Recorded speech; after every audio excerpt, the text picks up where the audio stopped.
The rehearsal room at the Royal Court Theatre went completely silent as Anthony Hopkins stood up from the table, picked up his contract, and slowly tore it in half.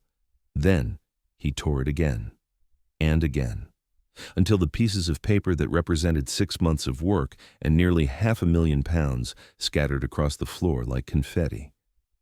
The 12 other people in that room, the director, the producer, fellow actors, and stage managers, stared in stunned disbelief as one of Britain's most respected actors calmly destroyed his own career opportunity right in front of them.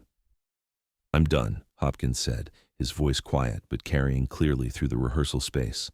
"Not with this play, not with this treatment, not with this poison." What had driven Anthony Hopkins to walk away from the most prestigious theater production of 2003 would reveal a side of him that few had ever seen. A man willing to sacrifice everything to protect someone who couldn't protect themselves. It was March 2003, and Hopkins had just agreed to return to the London stage for the first time in over a decade. At 65, he was at the pinnacle of his career. An Oscar winner, a knight of the realm, one of the most bankable actors in Hollywood. He could have spent his golden years making comfortable studio films for massive paychecks. Instead, he had chosen to return to his theatrical roots for a revival of King Lear, one of Shakespeare's most demanding roles, at the Royal Court Theatre. The production had been in development for 2 years. Director Marcus Hartwell, a rising star in British theatre known for his innovative Shakespeare interpretations, had personally courted Hopkins for the lead role. The supporting cast was a mixture of seasoned veterans and promising young talent. The press was calling it the theatrical event of the year. Tickets had sold out within hours of going on sale, with some seats commanding prices normally reserved for major sporting events. But by the 3rd week of rehearsals, something was rotten in the kingdom of this particular Lear production. The source of the poison was Hartwell himself, a man whose artistic brilliance was matched only by his cruelty to anyone he perceived as weak or unprepared. He had a particular talent for identifying people's insecurities and exploiting them in the name of pushing actors to their limits. His primary target was Jamie Morrison, a 26-year-old actor from Glasgow who was making his London debut playing Edgar Lear's godson. Jamie was talented but inexperienced on this scale, and he was dealing with anxiety issues that he had managed to keep mostly private until now. Under the pressure of working with Hopkins and the expectations of such a high-profile production, Jamie was struggling. Hartwell seemed to sense this vulnerability like a shark smelling blood in the water. He would single Jamie out during rehearsals, making him repeat scenes over and over while offering increasingly harsh criticism. "Pathetic," Hartwell would say. "Are you even trying? This is embarrassing. Do you want to be the reason this entire production fails?" Hopkins had been watching this treatment for days with growing discomfort. He recognized the signs, the way Jamie's hands had started shaking during scenes, the way he flinched whenever Hartwell approached, the way he stayed after rehearsals practicing lines that he already knew perfectly, as if more preparation could somehow shield him from the director's cruelty. On that March afternoon, things came to a head during a particularly intense scene between Lear and Edgar. Jamie, already rattled from a morning of Hartwell's criticism, stumbled over a line. It was a minor mistake, the kind that happens dozens of times during rehearsals, but Hartwell exploded. "Stop!" Hartwell screamed, his voice echoing off the rehearsal room walls. "Just stop! Jamie, what's wrong with you? Are you having some kind of breakdown? Because if you can't handle the pressure of real theater, maybe you should go back to whatever amateur dramatic society discovered you." The room fell silent. Jamie's face went white, and his whole body began trembling visibly. Hopkins could see tears forming in the young actor's eyes, could see him trying desperately to hold himself together in front of the room full of people whose respect he desperately wanted. "I'm sorry," Jamie whispered. "I'm so sorry. I know the line. You just what?" Hartwell continued, moving closer to Jamie like a predator circling wounded prey. "You just can't handle working with real actors? You just thought you could fake your way through Shakespeare? Maybe we need to start looking for your replacement." That's when something shifted in Hopkins.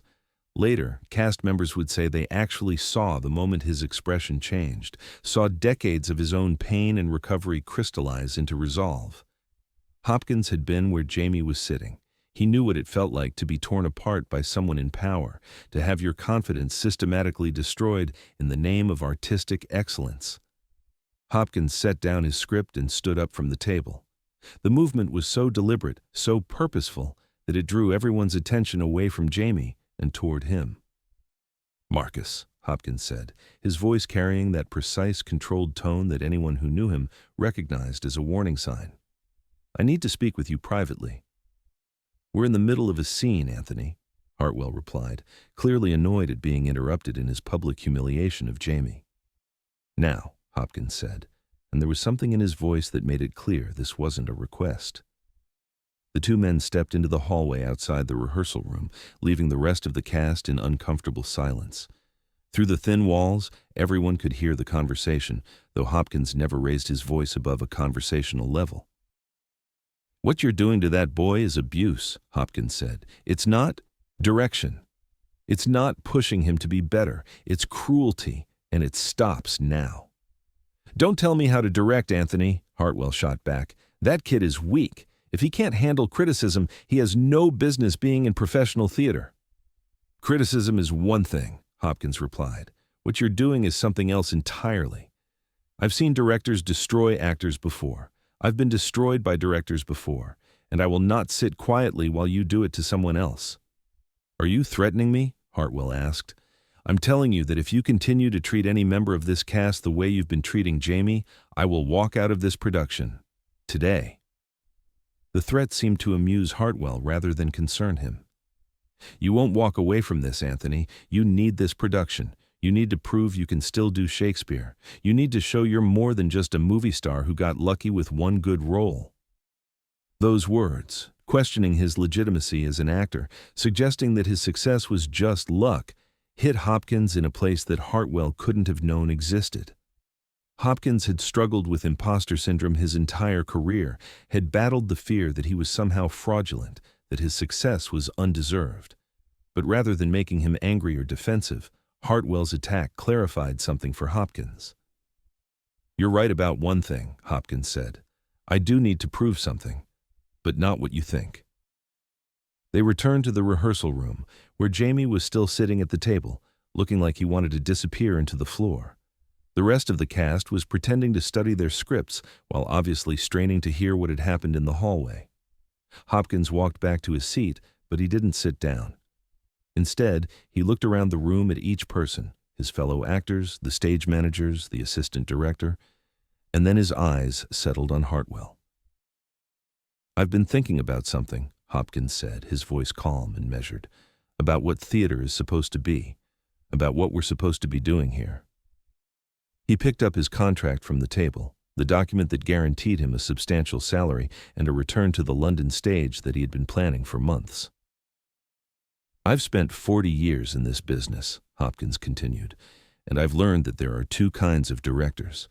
There are those who create environments where actors can do their best work, where they feel safe to take risks and explore, and sometimes fail. And then there are those who think that fear and humiliation are tools of creation." He held up the contract, looking at it for a moment before looking back at Hartwell. "I've worked with both kinds. I've been hurt by both kinds.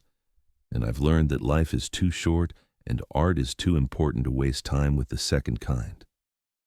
That's when he began tearing up the contract. The sound of paper ripping was shockingly loud in the quiet room.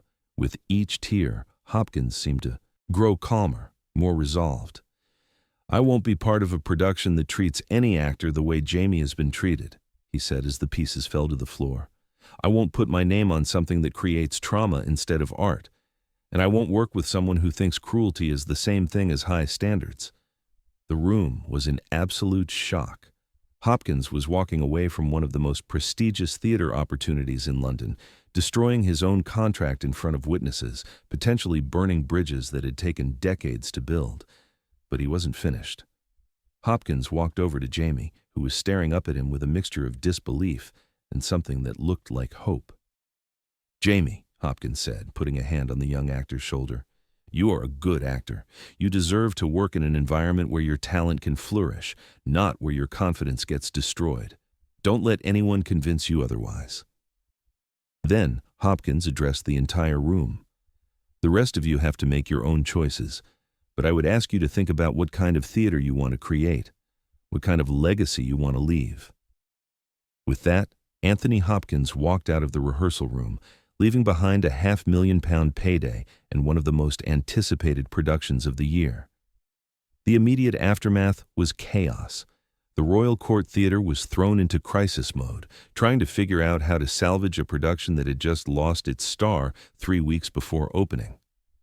Hartwell initially tried to spin the situation, suggesting that Hopkins had been unprofessional and unreliable. But the story of what really happened began to leak out through the other actors, stage managers, and crew members who had witnessed the confrontation. Within days, the theater community was buzzing with accounts of Hopkins's principled stand against a director's abusive behavior. The production of King Lear was ultimately canceled.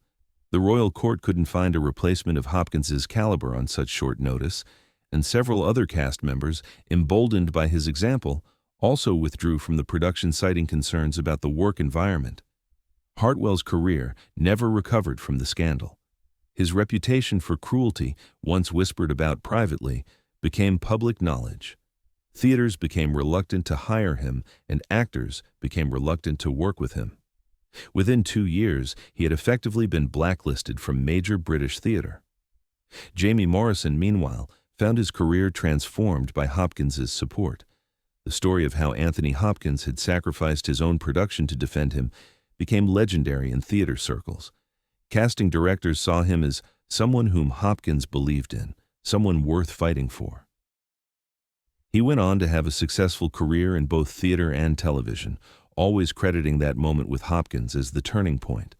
But the most significant impact was on the theater industry itself. Hopkins's very public stand against directorial abuse sparked conversations that had been long overdue. Theaters began implementing policies to protect actors from abusive behavior. Actors' unions started providing resources for performers dealing with workplace harassment. The conversation about mental health in the theater world, which had long been stigmatized, became more open and supportive. Anthony Hopkins showed us that integrity isn't just about personal choices, Jamie Morrison said in a 2015 interview. Sometimes it's about using your power to protect people who don't have power. He could have stayed quiet, collected his paycheck, and gone home to his comfortable life. Instead, he risked his reputation and his money to stand up for someone he barely knew.